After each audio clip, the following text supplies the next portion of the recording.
Olá, estamos aqui com Leandro Lopes, que é professor de Ciências Contábeis da Universidade Federal de Alagoas e doutorando em Ciências Contábeis na UFPE, Universidade Federal de Pernambuco. Seja bem-vindo, Leandro. Muito obrigado, Rodolfo, pelo convite. Qual balanço é possível ser feito da primeira semana do governo da Raquel? O que a gente pode perceber é que, assim, há uma vontade grande de trabalhar, né, de assumir e tomar rédeas, né, da situação do governo do Estado.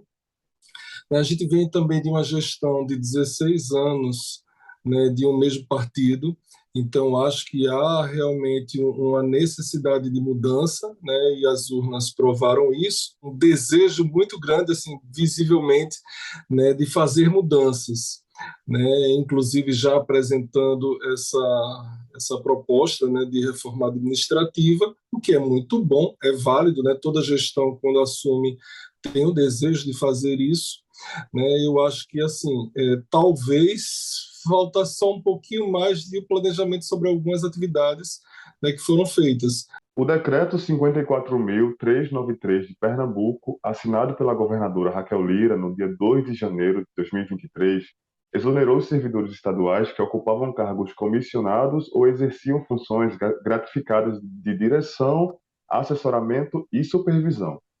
O governo de Pernambuco afirmou que essas medidas têm o objetivo de reorganizar a máquina pública estadual e possibilitar a maior eficiência na entrega dos serviços públicos à população. Bem, de que maneira essa decisão tem afetado o serviço público? Pronto, veja assim, né? Essa decisão, né, de exonerar servidores, né, que ocupam cargos comissionados, né, funções gratificadas, isso é relativamente comum na administração pública, né, quando é feita a alteração de gestão, né? Porque aí cada gestor vai procurar realmente aquelas pessoas que se alinham ao seu perfil de trabalho. E a gente sabe que isso acontece e que é normal. Eu acho que o grande impacto, né, desse decreto da governadora Raquel Lira foi assim de pegar todos de uma vez, né? E isso realmente causa um impacto grande. Quando a gente pensa na estrutura do governo do estado como um todo, isso causa um impacto muito grande. A gente está falando de mais de 2.000 pessoas, né? Então, assim, são 2.000 cargos, né, 2.000 funções, mais de 2.000 funções que foram, assim, né, na prática desocupadas, na prática não, teoricamente desocupadas de uma hora para outra, né? Então, claro que isso causa impacto, isso causa também insegurança para as pessoas que dependem daquele serviço. A exoneração não é nenhuma ilegalidade, não é nenhuma, assim, nada absurdo, né? Pelo contrário, isso é normal e esperado. Só não é normal e esperado que você faça isso de uma vez, porque você pode realmente comprometer a prestação de serviços públicos. A ex-secretária de Educação de Jaboatão dos Guararapes, Ivaneide Dantas, bolsonarista, tomou posse como secretária da Educação de Pernambuco no dia 2 de janeiro e afirma que a educação do Estado não terá um viés político. Segundo dados do Censo 2020 do Ministério da Educação, dos mais de 2 milhões de alunos pernambucanos, 77% estudam em escolas públicas. Isso aponta para vários desafios para a nova gestão, que vão desde a atuação acerca dos baixos indicadores de alfabetização das crianças pernambucanas, até os grandes desafios do novo ensino médio e suas contradições.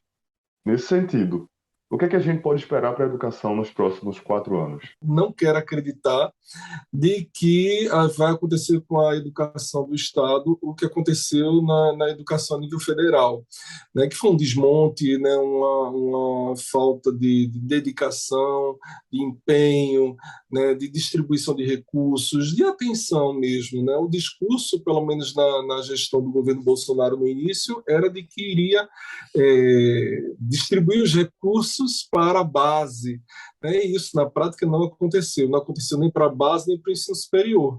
Nos últimos 16 anos, a educação no governo do estado também progrediu.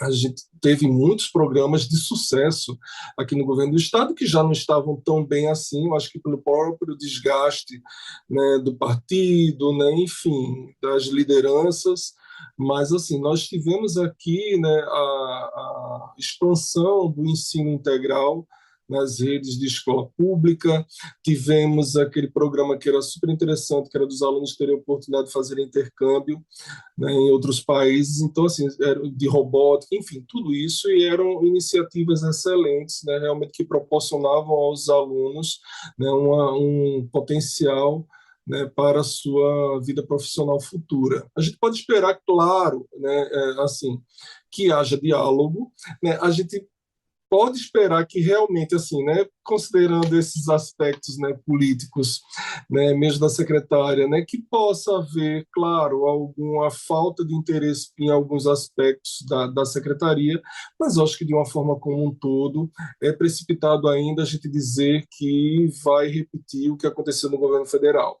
De um lado, o secretariado do próximo governo desponta com destaque para a paridade de gênero.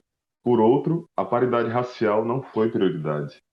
Das 27 secretarias, 13 são chefiadas por mulheres, enquanto 14 são ocupadas por homens. É o maior número de mulheres em secretarias na história de Pernambuco. Contudo, a baixa presença de negros e negras é perceptível.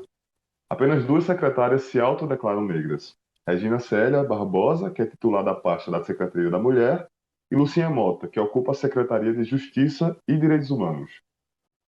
Qual a importância e o lugar da população negra pernambucana no governo de Raquel Lira? Essa representatividade ela é necessária, ela não apenas é importante, ela é necessária, ela é fundamental.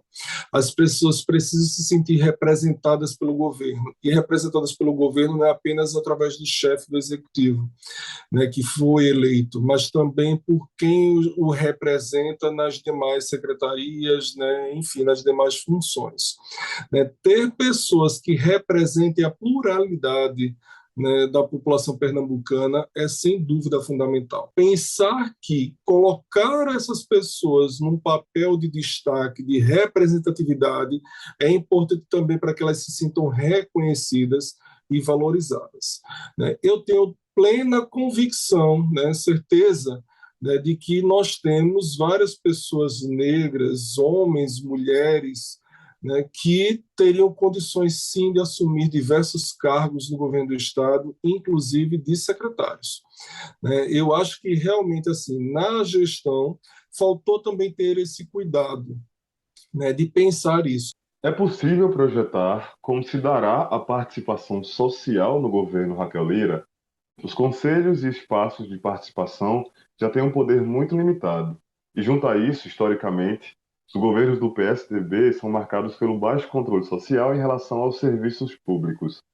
Existe espaço para essas atividades? E qual a importância de garantir essa participação social? A participação social, sem dúvida, é fundamental, né, para que a coisa funcione da maneira correta e que a população de fato seja atendida. A gente tem hoje, né, a gente, inclusive, a legislação pública fala muito nisso na sociedade civil organizada.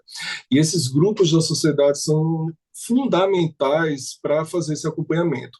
A gente pensar na população participar, se não for através de grupos organizados, isso não acontece. A gente, a princípio, não vai ter isso, a não ser que a gente cobre, que a gente pressione e que também haja interesse da gestão.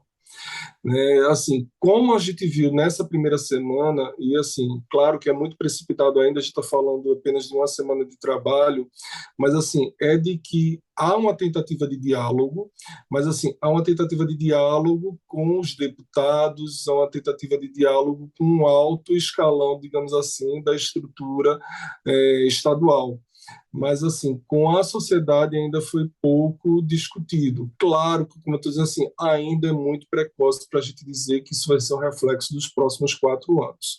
Mas assim, a exemplo do que aconteceu com a exoneração, né, dos cargos comissionados e também com a decisão de resgatar os funcionários públicos cedidos para outros municípios, então a gente vê assim, não houve a preocupação de entender, né, de como é que essa população era atendida para poder fazer uma implementação dessa. A gente agradece a sua participação aqui no Trilhas do Nordeste, Leandro. Muito obrigado. Eu que agradeço a oportunidade de tratar aqui com vocês desses assuntos.